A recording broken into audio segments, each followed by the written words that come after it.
desires to feel your longings, every pain that you feel, he feels them just like you. But he can't afford to let you feel only good. Then you can appreciate the good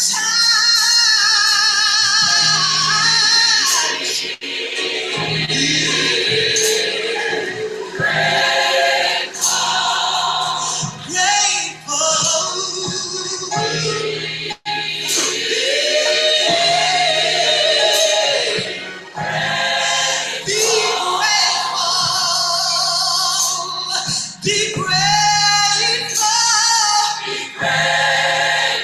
because there's someone else that's worse off than you. Be grateful, because there's someone else that loves to be in your shoes. Be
Amen. Good morning, everyone. I pray things are well with each of you as we rise into this day, this next day. Today is February 19th, 2023. Everything's good with me. I hope it's well with you also. For those who first time tuning in, welcome. I am Asar, also known as Greg Stanton. I'm the facilitator of this morning's presentation. Each and every Sunday at 9 a.m. Central Standard Time, we are out here at what is normally known as the Oasis Spiritual Center Serendipity Sunday. I've shifted it to Oasis time that we come together and I am giving you information and teaching you some things inside of an African-centered spiritual system. So I hope that you are open to receive this morning as we move deeper into the month of February, which is historically known as Black History Month. At one time, it was only a week long, and then it became a month long. And at some point, for people of African descent, particularly for those who are Africans born in the West, it will become a yearly 24/7 type of a situation for all of us.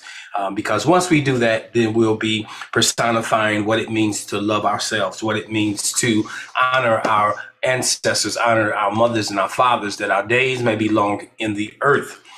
Well, it's good to see those of you who are joining me on the YouTube channel. For some reason, it dropped off my screen, so I know you're there. If someone is in the YouTube channel that's working in my behalf, feel free to type in the website, www.oasisspiritualcenter.com. For those who want to follow the ministry and know more about the ministry, they can find it there. For those of you who are with me this morning in the Zoom room, I welcome you. I see your faces, or I see your names, and it appears that everyone is doing well by the salutations that I am receiving. And someone said that that was one of their favorite songs. Yes, I'll be grateful. 1978 was one of my favorite songs. Particularly in 1980, I went into the military, and then when I was stationed at my first duty station, I used to listen to Walter Hawkins all the time when I was walking to work. I was there in California, Southern California, Point Mugu, California. That's where I got my start. In 1981, I actually received my call into ministry after a number of things that transpired. It was a continuation of a conscious conversation that I've had with God since I was a little guy. And so I have seen my life totally unfold inside of the question that I posed to, or the desire that I posed to God at an early age. I said, if it was real, show me in my lifetime. And it has really shown me that it is real. So this morning, if you got the email, it stated that I'm dealing with Black History Month. And this history and moment, this moment in Black history. And the question was, is the Black church a pawn in a diabolical system? Is the Black church a pawn in a diabolical system? And for the most part, I believe that it has been, and it's up to us to really change that whole scenario. You can't have conscious liberation singing songs that dismisses accountability and responsibility. And that's what I'm kind of going to talk about this morning. I'm going to focus on that one song, Amazing Grace, that most of us are familiar with. I am not stating here that you shouldn't listen to it. You make that decision, but I am going to address some things therein, particularly because those of you who follow me knowing that I teach a form of New Thought, and New Thought has to do with understanding the power of our words, understanding who we are, that we've been designed intentionally, and that we are a manifestation of God in the earth. And with that being said, if you're singing songs or you have a theology or a philosophy that is not consistent with that, then it impacts your ability to live the lives that we confess that is available to you inside of this particular spiritual system. So we're going to address it. I know that this is a favorite song in the Black church. And I stated that back in the day when my late wife would sing that song, it would like tear up the church. And when I go to funerals, oftentimes that is the song that is sang before I bring the eulogy, which I always try to request a song other than that. It tugs on the emotional strings. Yes, it does. And all those kinds of things. But it really is not speaking powerfully to who we are and what we potentially can be. It is a song of solace for some. So we'll come back to that. I realize that this song is often used to deal with what some people would label as cognitive dissonance, and I'm going to talk about that. But I do want you to know that I believe the church is still relevant today. For those of you who are joining me on this channel today to hear this message, I am not presenting in a way to pull the rug out from under anyone, whatever their beliefs is.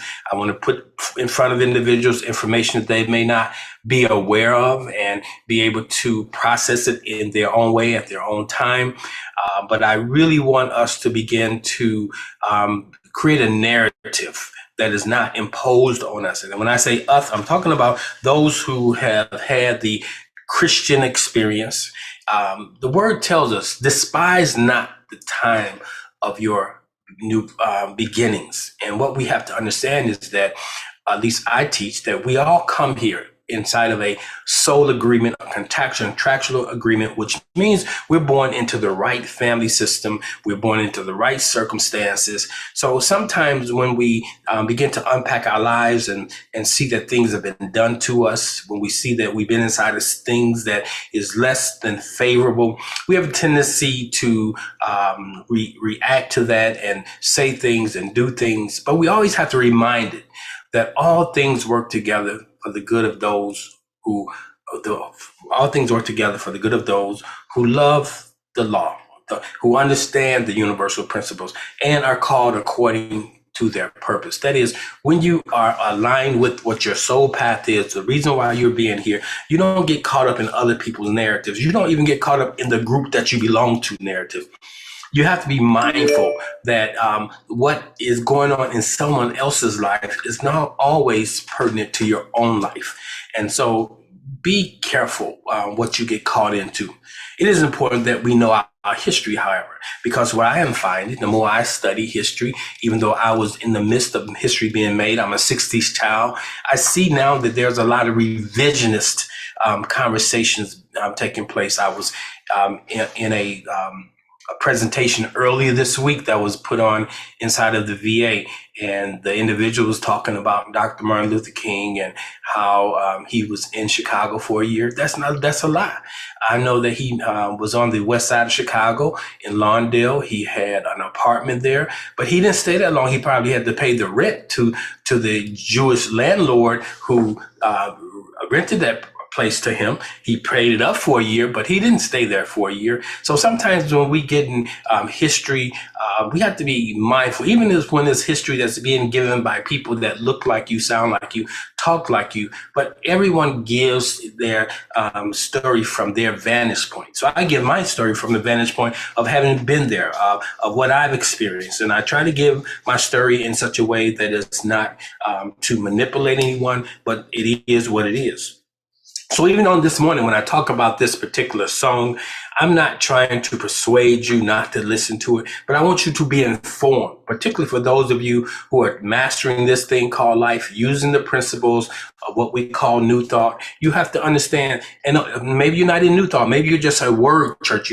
You're in those churches that are called word churches. And that, I spent a large time of my spiritual unfolding in the word church. It taught me how to study the scriptures, how to use the concordances, how to look at the Greek and the Hebrew. And that gave me a better understanding of the word. But the most important thing that I got from that was the words we speak create the worlds in which we live.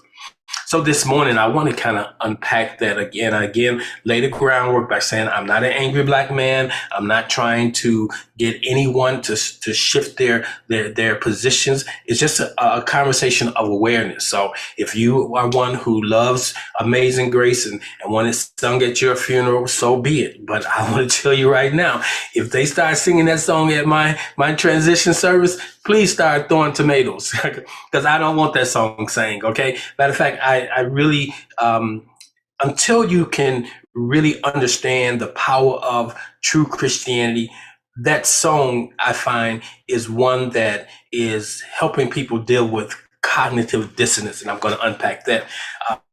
Now, the song is a powerful song. The song has some deep meaning, but here's one thing you need to know, that what you do speaks ever more loudly than what you say.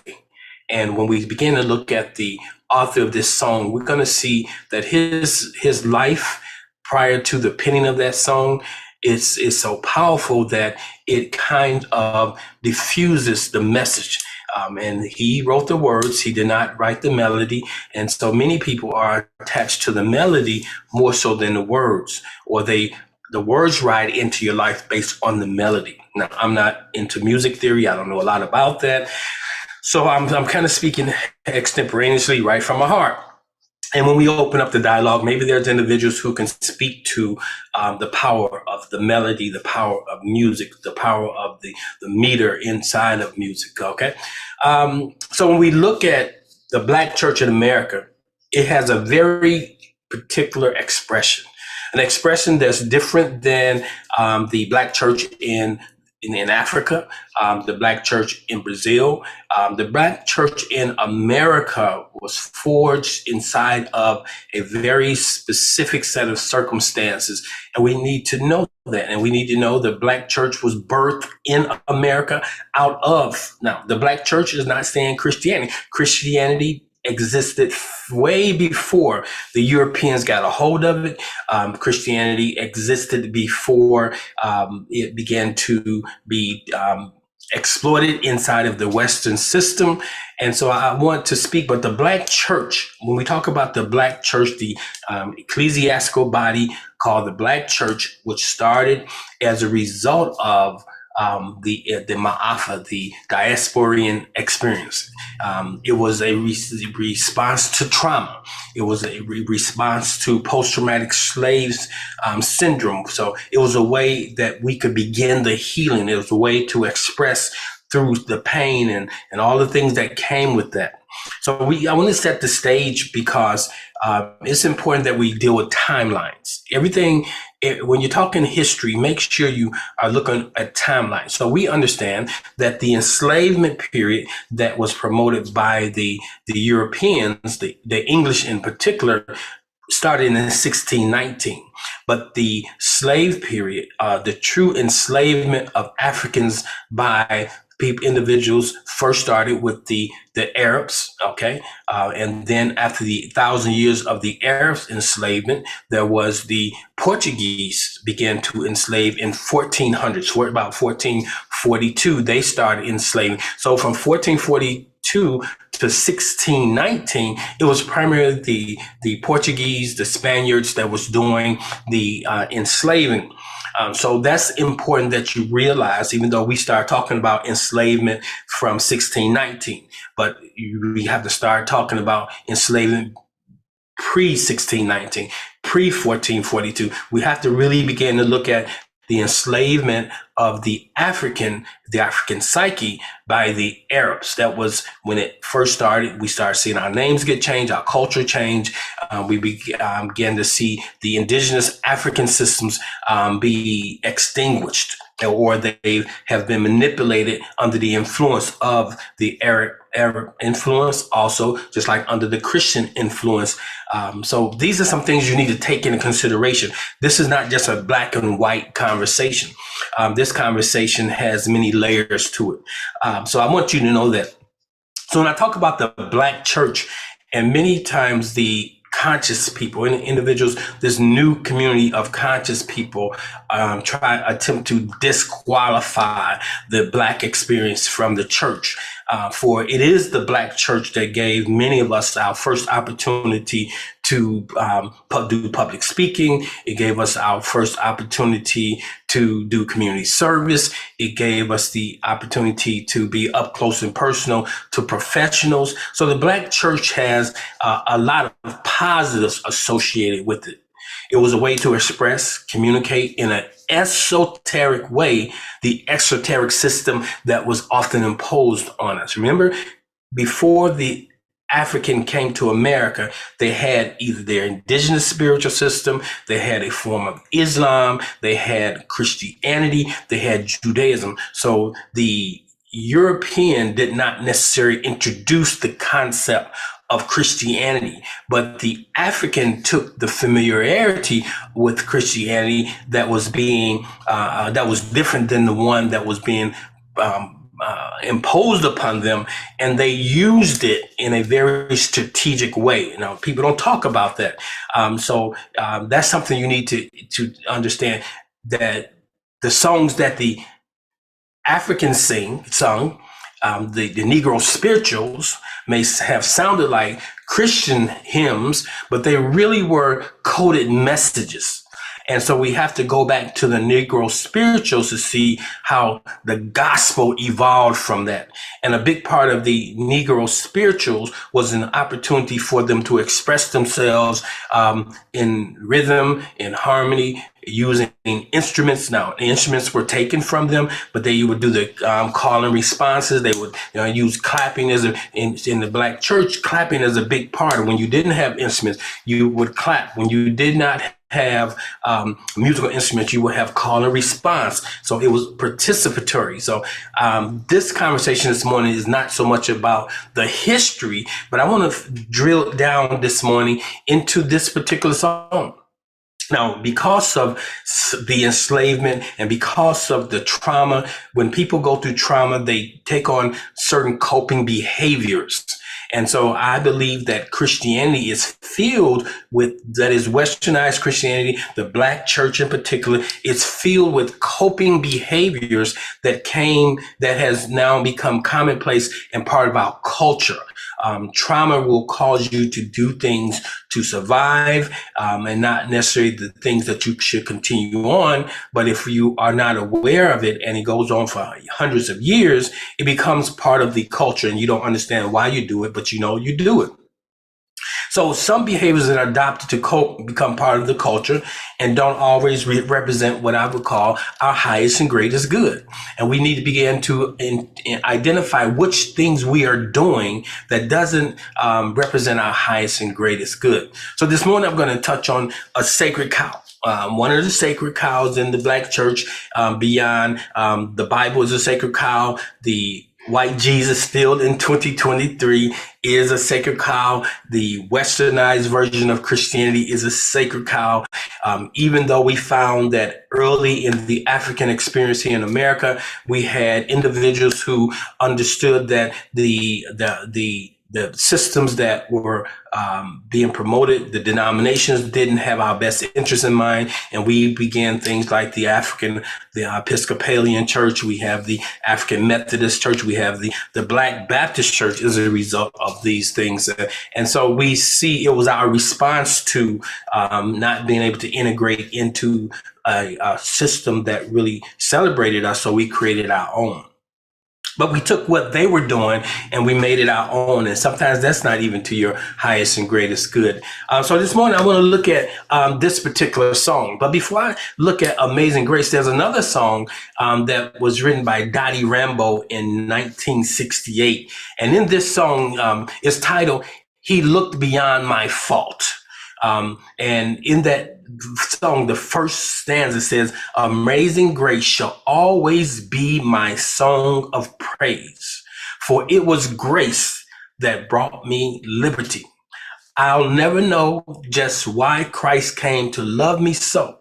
He looked beyond my fault and he saw my needs." So that's a song that has it has amazing grace pulled into it. And sometimes individuals sings these songs and they don't see that it's not the original song. So this song in 68 pulls in a portion of Amazing Grace. So let's look at Amazing Grace. If you don't know, you ought to know that the author of the individual who penned the poem, which ultimately became a song, was John Newton. John Newton was a very terrible person who underwent a conversion. Now, sometimes people undergo conversion because of cognitive dissonance. They're looking for a way to deal with the pain of the realities of what they're doing or what they're thinking. Now, he's an interesting brother, individual. Now, I do make place for people to change.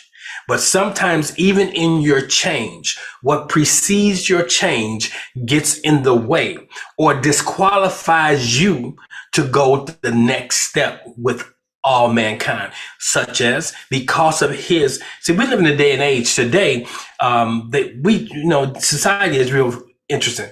They will choose to censor certain people for, like, if you say something against certain religious systems, certain people groups, you will be censored.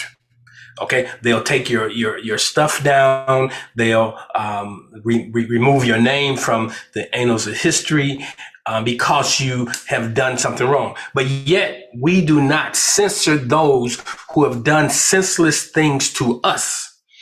Unlike our Jewish brothers and sisters, they say never again. You will never have a Jewish congregation singing a song that was written by the individual who was individuals or the system that was responsible for the trauma that that community experienced. But we as a people group, that is people of African descent, have not begun to love ourselves to the point where we will say that never again will it happen to us. And if you played a role in it happening to us, we're going to hold you accountable. America has yet to stand in accountability. When you study our history, when you look at the fact that when the enslavement process was over, there was a promise made that was never really cashed now or brought into fruition. However, if you get the opportunity, I would encourage you to look up the Port Royal experiment. The Port Royal experiment. The Port Royal experiment was the Union Army had taken over a certain part of the I believe it was South Carolina, and when they got there, the plantation owners, it was about 100 plantation owners, and they left, just up and got out of there, and they left the slaves there, those who had been enslaved. So the about 8 to 15,000 Africans who had been enslaved on that plantation was now free, and that was an experiment. There was a project. Now, anytime there's an experiment or a project that involves Black people, we need to be suspect of it. Over a small period of time, these group of individuals were set free, but yet they were always reminded by the Gideons, the same people that make the Gideon Bible, who were hired by the government to go in there with teachers that came from the north, and the Gideons were there to support them, giving them Bibles, teaching them how to read and all those things. But they always reminded those who had been enslaved, that they were not free, they were property of the war. And so that was an interesting thing. And this is during the time of President Lincoln. And after he dies, I'm giving you an abridged version. Then the next president comes in and he returns all the land to the original thieves. I call them thieves because they didn't procure the land in the proper way. And so even the Africans who had worked hard over that in that short period of time and ultimately purchased the land, they lost the land. This is post-slavery. So see, there's a lot of things that are still going on today, a lot of history, and we're talking about allowing them to pass laws, or we are not even talking about it. We're sitting back and allowing laws to be passed that writes this stuff out of history, because they don't want little Johnny or Karen to be impacted. Well, the truth hurts, and sometimes you have to deal with it. Now, that's not my message, but it's part of my message this morning. So when we talk about John Newton, I'm not going to give him my airspace right now by going into his history. You can look it up. You can Google it. You'll find all kinds of narratives. And the short of the story was his father was a slave runner. He ultimately became a slave runner. He also ended up being, because of some situations he found himself in, he was enslaved in Africa, and he worked alongside of slaves in Africa. Ultimately, his father found out about it, and he was gotten out of that predicament. He was running slaves. His ship ended up being in a terrible storm, and they say this is where he penned Amazing Grace. But I really encourage you, if you get a chance, to Google it, YouTube it, and there's some things, documentaries out there. So, like Apostle Paul, remember Paul in the Bible? So let me say this: his time frame that he wrote that poem was 1772. Drop that inside of enslavement by the Portuguese was 1442. So that's 300 years of slavery has been going on. So it's very part of the culture. Then in 1772, is 50 years after the start of the European enslavement, and so he was a participant in this. So I'm saying you can have conversions, you can change, but sometimes your conversion and your change is only to you. It does not take the responsibility away from you in what you have done. And what has happened when we look at Christianity, for the most part, we still in this conversation of grace, but it's displaced grace. So we look at Paul. Paul, the apostle, had a history that predated him. You know that he used to go about looking for Christians so that he could turn them in, kill them, whatever he was doing. And so the Christians themselves, the disciples themselves, always looked at Paul side-eye because of what he had done. And I say that to all of us. Sometimes we do things before we walk into our calling, before we stand inside of our gifting, but sometimes we'll never be as powerful as we could have potentially been because what we have participated in prior to standing in the who we are to become. So sometimes, again, what we do speaks volumes and get in the way of what we are saying. So please remember this morning, I am talking about a system. I'm not necessarily talking about a people. Now, when I talk about a system, not only do you have the people like Europeans, but you also have African Americans, Africans who were born in the West, who participate in the system and want to see the system continue on because they are profiting from it. So that's why I focus on the system and not the people, because the people can change, but the system stays the same.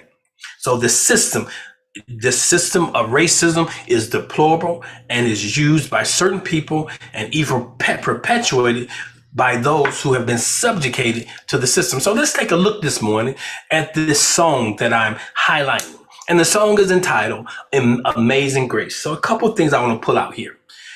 So it starts, Amazing Grace, how sweet the sound that saved a wretch like me. Now, I want to stop right there. Press the brakes. You cannot walk in the full expression of divine as a divine spiritual being if you buy into this. Now you may say, well, I really don't buy into it, but if you're singing it, because the words you speak are the words that ensnare you. So if you're framing yourself as a wretch, then you have to be very careful because you probably won't get out of that. It says that saved a wretch like me. Now let's unpack that. This is not my song. This really isn't your song unless you are rich, unless you have been caught up in wretchedness or been doing wretched things. So this is this man's song, and I will give it to him. So you have to be very careful when you take on other people's narratives, because you are now speaking that into your own life. And some people say it's just a song. It's not just a song. The society that we're living in today is a result of songs. When we look at the music our children are listening to, it's a result of songs. And you can look in the history of the African American experience and see the songs shifted in the 60s. And in the 60s, there was movement songs. In the 70s, there was empowerment songs. In the 80s, it came all about disco. And then it became about discord. In the 90s, you have all these other songs that come up, gangster rap. You have all this stuff that begins to evolve that we are looking at the byproduct of it. The music that our children are listening to. Not only the words, but the music. Words are powerful and music is powerful. Music moves you, and the words that ride in determines how you're going to move. So when you look at this statement, that saved a wretch like me. So we are not wretches. When you look at the scriptures, the word tells us in Genesis, we were created in his image after his likeness. The word tells us that we are fearfully and wonderfully made. Now, there's some people who have fallen from that and they are doing wretched things. But you have to ask yourself, am I wretched? Have I ever been wretched? And so if it doesn't apply to you, you shouldn't be singing it. It says, I was once but now lost, but and found. Are you lost? Have you ever been lost? Were you wayward? Maybe he was. Said he was blind, but now I see. It says, was grace that taught my heart to fear, and grace my fears relieve. How precious did the grace appear the hour I first believed. So even in the hour he first believed, he didn't change. So just because someone say they are a believer doesn't mean that they have incorporated that which they believe into their life. They have not received the transformation. So when I listen to this song, I see the process of an individual. I see that all of us at some point goes through a similar transformation, but I'm just leery that we sign off on a song that really doesn't help us in our condition. It says, though through my many dangers, toils, and snares, his dangers, toils, and snares, I have already come. This great that brought me safe thus far, and grace will lead me home. And then there's another piece that's added, and it wasn't even written by him. It's added to the song. But we say this song was written by him. There's a sister that added this song. Part of the song, he says, when we've been here 10,000 years, bright, shining as the sun, we no less days to sing God praises than when we first begun. And it circles back to Amazing Grace, how sweet the song that saved a wretch like me. Now, I believe this is a poem that was written by him, journaling about his life, journaling about the reality maybe that the Holy Spirit was bringing to him. His conscience was eating at him. He was dealing with cognitive dissonance. He was dealing with the humane side of him, the divine side of him. All of us have a divine nature. All of us have a divine side. I know there are some people that preach that just like it was said that blacks didn't have a soul. Now we have African Africans who are still saying, or those who are in the conscious community that say white folk don't have no souls. See, all of this stuff is just narratives by people just trying to figure this thing called life out. There's one race. It's called the human race. There's one God, one source, and we all are impacted by it, although it may manifest in various ways. So the term cognitive dissonance is used to describe the mental discomfort that this person was dealing with and results from holding two conflicting beliefs, values, or attitude.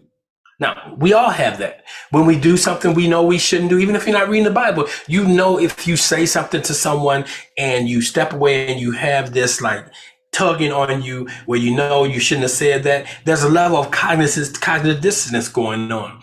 Somehow the system of enslavement that was put forth by a certain group of people impacted them. There had to come a time where they became desensitized to hearing the screams, desensitized to the fact that you was tearing a child away from his family, a husband away from the community.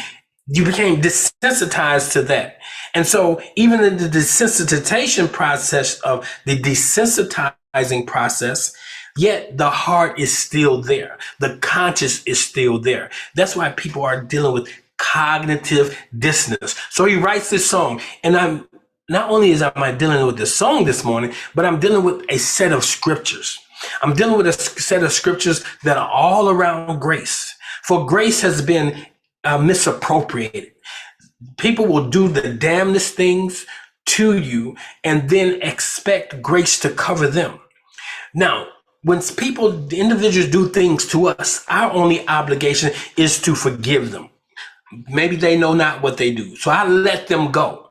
If you've done something to me and the relationship is not of value, I let it go and I keep it moving. But if you've done something to me, I will forgive you, but I'll let you know what you have done to me has impacted me. And then how you respond to me tell me whether or not I should continue to be in relationship with you. Okay, grace does not cover you when you've done something to someone and you have the opportunity to give reciprocity or to make things right. But we have in America, the church stood by for a long time, and they stood on grace. Even if they acknowledge, yes, their ancestors had a lot to do with it, yet they don't want to take on the responsibility of being this part of the solution. Isn't it interesting? If you look back in the 80s and the 90s, where the white church will send money, will send missionaries to Africa, but they won't send money or missionaries to the urban areas or the inner cities. Now, I see that as there's an issue there. So you the very people that are in your own backyard, you won't help, but you will attempt to help someone who is in a place you cannot see. The Black community as a whole is in a deficit, not because we don't have the wherewithal, but because something happened to us. We have to understand, even in our communities, when we took over the communities, when we took over the west sides and the south sides, and when we moved across the tracks, oftentimes the rent was higher, the places was deplorable, the community that should have been a policing example. When you buy a home, usually there's someone from the city or the village that comes in and they do a home inspection. And in that home inspection, they identify things that the homeowner that's selling has to address before they sell this place to you. But it historically has happened that those homes were sold to people of African descent, and they continue to do that today. But when you go to sell that home, you can sell it one day later. You're going to be held accountable to a standard that's very different. So this system is both overt and covert. So why am I talking about that this morning? Because I'm talking about it because the very thing that should be liberating our spiritual system, our spiritual practice, isn't. It's playing into this diabolical system. So the Black church has a lot of work to do. And it starts with Black pastors, first of all, taking on the responsibility of giving a narrative that is true, not based on traditions, but based on truth. So I believe that this gentleman, when he wrote this song, it helped him deal with his cognitive dissonance. It helped him deal with his shadow stuff. And so we have to understand that cognitive dissonance impacts us in various ways. It impacts, we take on beliefs or ideas that help us justify what we've done. And so Christianity, for many people, the way it's given and interpreted, it is the solution to the cognitive dissonance. That's why you can see the oppressive system has adopted Christianity. That same oppressive system that used Christianity, that at one time used Christianity to validate or to send a narrative that Africans had no soul, that they were not true human beings, and that gave them the ability to, it made it okay with them. So for all these years, they were able to do that. So now they have come to the realization that slavery has been outlawed, but they still have these 400 years of thinking this way. It's ingrained in them. Privilege comes forth. They have the church. They promote the church. We identify with the church because we say we're the Christian church. But there's two Christian churches. There's the oppressive Christian church, and then there's the Black Christian church. And the Black church was a way of dealing with the trauma. So sometimes I started with this, the behavior we take on inside of trauma to survive is not the same behavior we need to continue on to thrive. So we had these Negro spirituals, we had these hymns, we had these songs. And when I go to the Black church, particularly certain denominations, and like the Baptist church, I sit and I cringe when I listen to some of the songs that are sung. I cringe because people are emotionally moved and they're making decisions. But when you listen to the words of the songs, they are not theologically correct. And so people are making decisions or on emotions. People go to the church just for the music.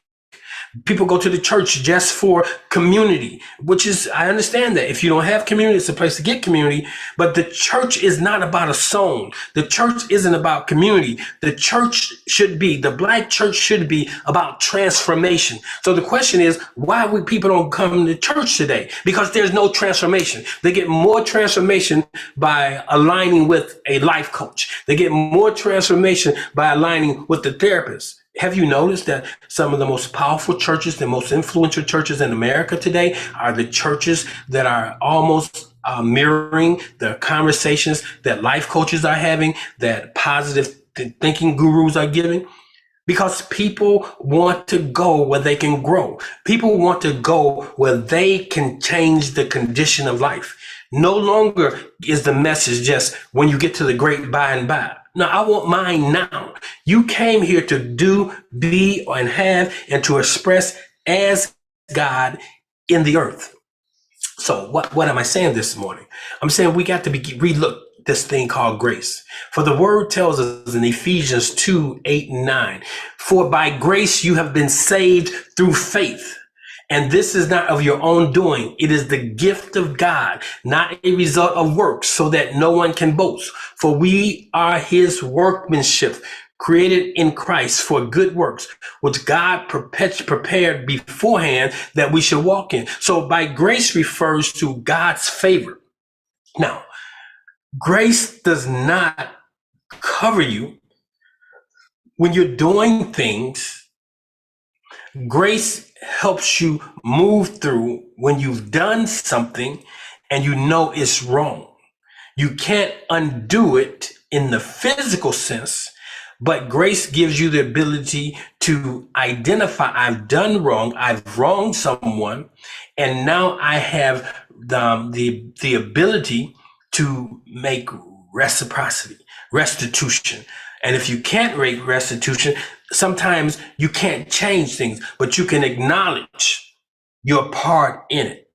And for a large part of what I see inside of this conversation of grace, people use it as an opportunity to do what they want to do, to abort transformation and just do what they want to do, knowing that all they have to do is say, I'm sorry, or go to God, and you can say, grace covers me. Now, in Romans, it tells us, now the law came in to increase the trespass. But where sin increased, grace abounded all the more. So if there's 6 feet of sin, there's 6 feet, 1 inches of grace. And so a lot of people hide inside of a lot of individuals hide inside of low vibrational activity, knowing if I can make it to church on Sunday, or if I can get to my prayer closet tonight, I will ask God to forgive me, or I can just say grace covers me. But that is not what grace is all about. There's still a responsibility. If you caused hurt or harm to someone, you should be responsible. And so when I look at the Christian church in America, it has played the grace card while at the same time still running the race card. And so that's why the church is not as powerful as it can be, because any onlooker can see that there's no consistency there, that it's all talk. And it realized that there's some things that the individuals who over-identify with the system, you cannot help those who've been hurt by the system. You need to empower those who have been hurt by the system to be the solution in changing the system. We don't need you to come into our community and offer us anything. Just to take responsibility and make space for us to do for ourselves what only we can do for ourselves. In 2 Corinthians, it talks about in verse 12, 2 Corinthians chapter 12, verse 9 and 10, it says, but he said to me, my grace is sufficient for you, for my power is made perfect in weakness. Now, some people will say that, okay, I don't have to do anything. God's grace is sufficient for me. But true grace says, okay, I know you've done something. You're sorry for it. You can move through it, but you're accountable for it. It's the law of reciprocity. You reap what you sow. Grace does not take away the possibility of you having to reap what you've sown. It may not show up in your lifetime. We may not never see certain individuals, but know this, the universal law, you reap what you sow. It's not our responsibility to hold another person accountable, because you may not ever see them take an account for what they've done. It's your responsibility to be aware of what has happened to you, to be aware that you were not born this way, to be aware of you haven't had the opportunity because the deck has been stacked against you. You cannot do things the way they do things because you have not had the same opportunities. But given the level playing field, you will far surpass what you've done, what you've been able to do. So this morning, my message to you around this song, Amazing Grace, is this. Here's what I'm saying. Grace does not cover acts of injustice. Grace may cover you, but you have a responsibility to make right what you've done wrong. And I'm not talking to anybody outside of our system, our community. I'm talking to those in our community. I'm talking to those in our families. I'm talking to those who look like you, look like me. We've done things to those who look like us that we need to take responsibility for. We are part of what is happening to people. And if you are part of the problem, you are the one that should become part of the solution. You have to take responsibility. You cannot just write it off through your incorrect religious belief system that says it's under the blood. It's what I've done in the past.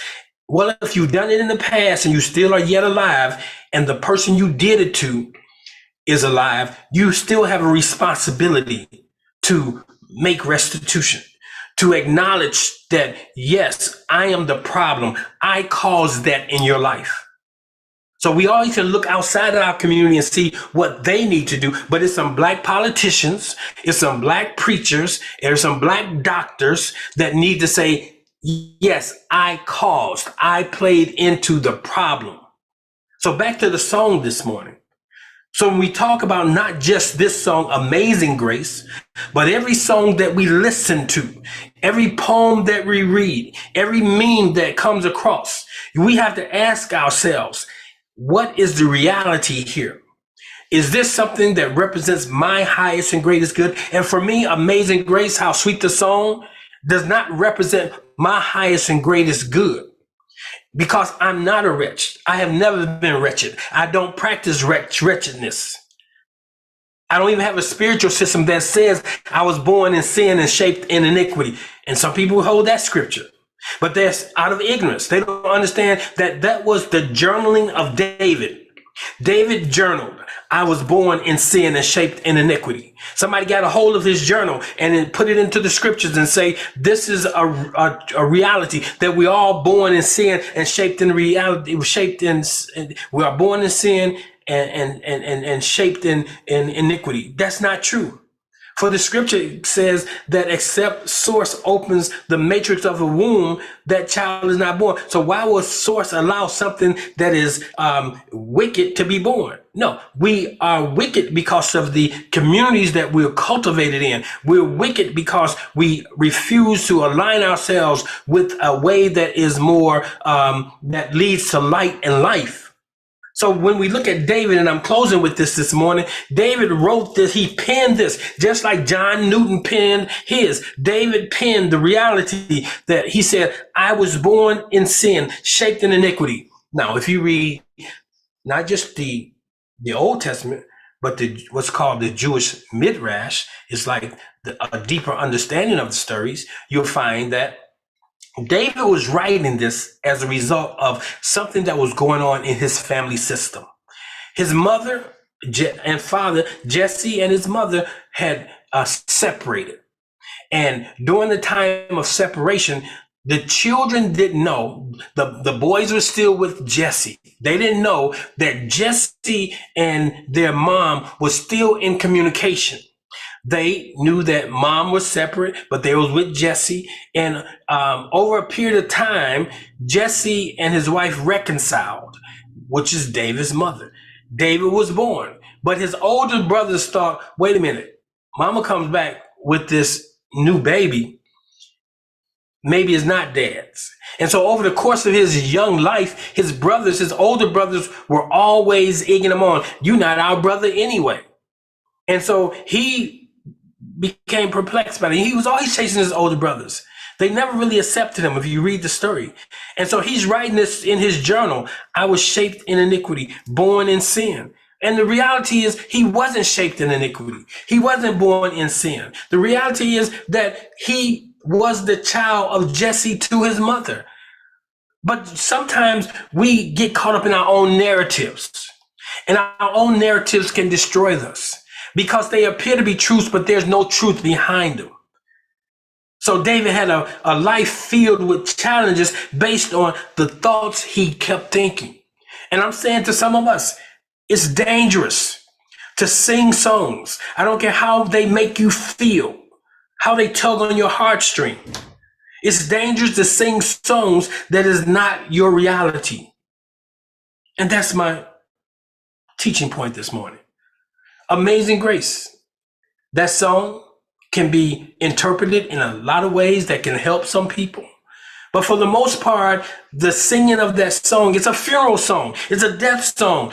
Oftentimes, that's a song that's sung at funerals. It's a song that's sang to move people. And anytime people want to move you emotionally before they ride in with words, you need to be conscious of what portal has been opened. So that's the simplicity of my message this morning. And I leave you with, you are fearfully and wonderfully made. You are created in the image and after the likeness of God.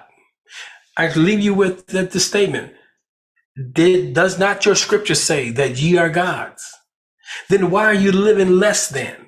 Why are not you over-identifying with the fact that you are divine spiritual beings having a human expression? Sometimes we got to let go of what we've been inside of, because what we've been inside of has been the transporter to where we are. And sometimes what you are in can take you to where you need to go. Your destiny is always tied to a destination. And sometimes what you are destined for cannot be actualized inside of what you've determined to be the right thing for you. So that's all I have this morning. I pray that something has been said that has been uplifting, encouraging, and enlightening. I'm not here to attack John Newton. I'm not here to attack those who are still resonating with Amazing Grace. Let that be your story. But this is my story, and I'm sticking by it. Your world is framed by the words you speak. And there it is.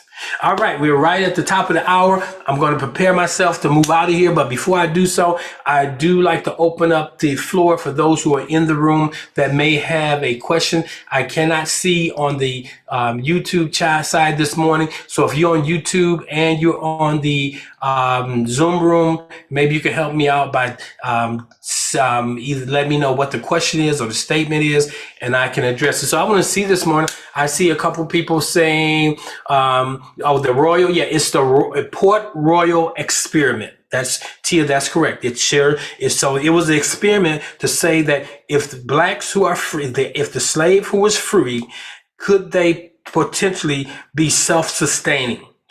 What the hell? Before y'all stole them, they were self-sustaining. So that's because, mind you, for 400, 600 years, the narrative been that the Africans didn't have souls. The Africans were slothful. All of these things had to be made to produce, had made to work. All of those things. So I encourage you all to look that up. People do play the grace card. What songs would you recommend? I love Fran Ham. Here's what I say to you. Listen to the words. So if you have a song that you enjoy, get the lyrics. Look at the lyrics. If the lyrics does not align with your belief system, then you need to know this is probably not the best song for me to listen to. Or if it's a song that you like, some people have taken Amazing Grace and they've changed the words. And if you change the word, it's a song of transformation, but change the words that meet your situation.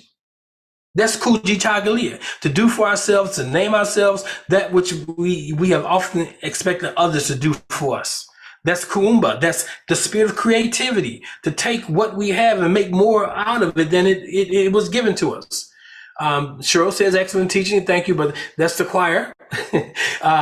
EWOP, EWOP. Amir, what's that? I think you told me what that means before, but if you're there, Amir, you can share that with me. I never liked this song. Thanks for helping me understand why. Wonderful teaching. I appreciate. Like some people just, it don't resonate with them. And you got to ask yourself, why isn't this song resonating with me? Good. So that's all I have this morning. I don't see any hands go up. The melody, okay. Myrna, who is a professional singer, says the melody and meter of Amazing Grace was from hearing the humming of the slaves on the ships. Okay. Now I'm going to challenge you. Where did they get that from? Because when you study the origin of that song, that song, that the words to that song was put on top of a set of a melody that was used for a variety of songs. And so sometimes we have to be careful of our narratives that are being given to us, because people will find things to justify, to say this existed, but we really need to drill down. So I challenge you, because there's I don't know music, but as I came across something this week, I saw where there are certain pieces of music that was written that is used for people can lift their words and put their words on it. Like it's called the 868 or 686 meter. You know better than me, but I would encourage you to look that up. The melody meter. Okay. Everything works out perfectly. Okay. Oh yes. Everything works out perfectly. Always. Everything works out perfectly for those who are called according, those who believe, those who are walking in alignment with their soul contract. So everything don't work out perfectly for those who are not aligned with what they came here to do, be, or have. But if you're seeking to walk in concert with your soul path, everything always does work out. Even when you make a misstep, even when you make a mistake, guess what? It will work out favorably for you. Makes Me a Believer is my song, Luther Vandross. Yes, that's a beautiful song. All right, all right. So that's all I have. I thank you for your time. If you want to know more about Oasis Spiritual Center for Divine Living, you can go to the website, Oasis Spiritual, www.oasisspiritualcenter.com. If you want to be a blessing to this ministry, I don't harp on it, but if you want to sow a seed into this ministry, please do so. You can go to the PayPal, or you can go to the website and over to the giving page, and you'll find all the information you need. Or you can use our Cash App, which is 708-368-1076. That same number, 708-368-1076, can be used for the Zelle. Or you can go to $ Oasis Spiritual Center. So that's how you can, if you want to be a blessing to this ministry. Well, I'll see you guys on next week. For those who are joining me on the manifestation course, we'll be together Monday night and Tuesday night. We have 2 different courses going on. One is wrapping up, one is into the second week of it. So I'll see you guys Monday and Tuesday night. Peace, be blessed. Watch what you allow to come into your ears. Your ear gates, guard them. Guard your eye gates. Peace. Take care. I'm going to leave with the song we started with this morning.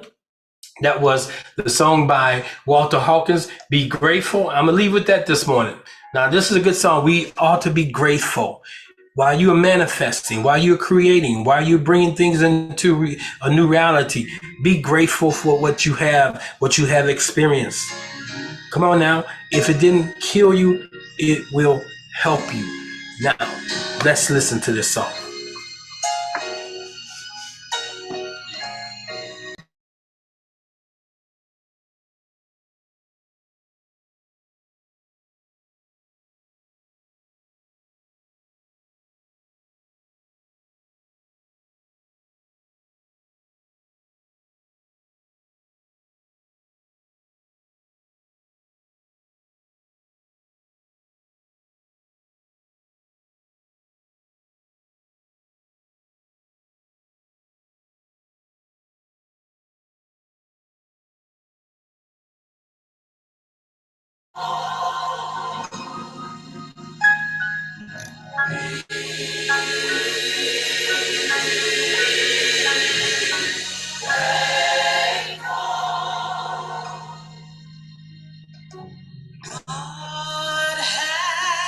has not promised me sunshine.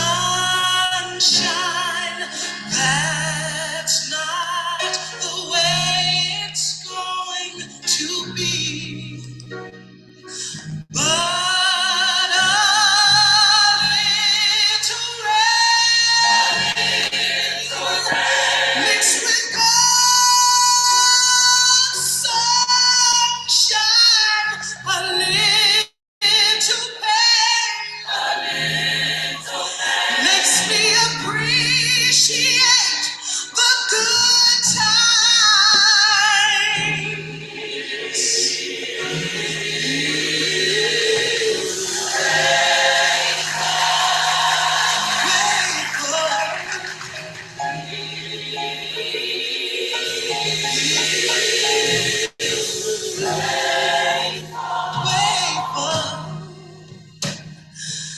God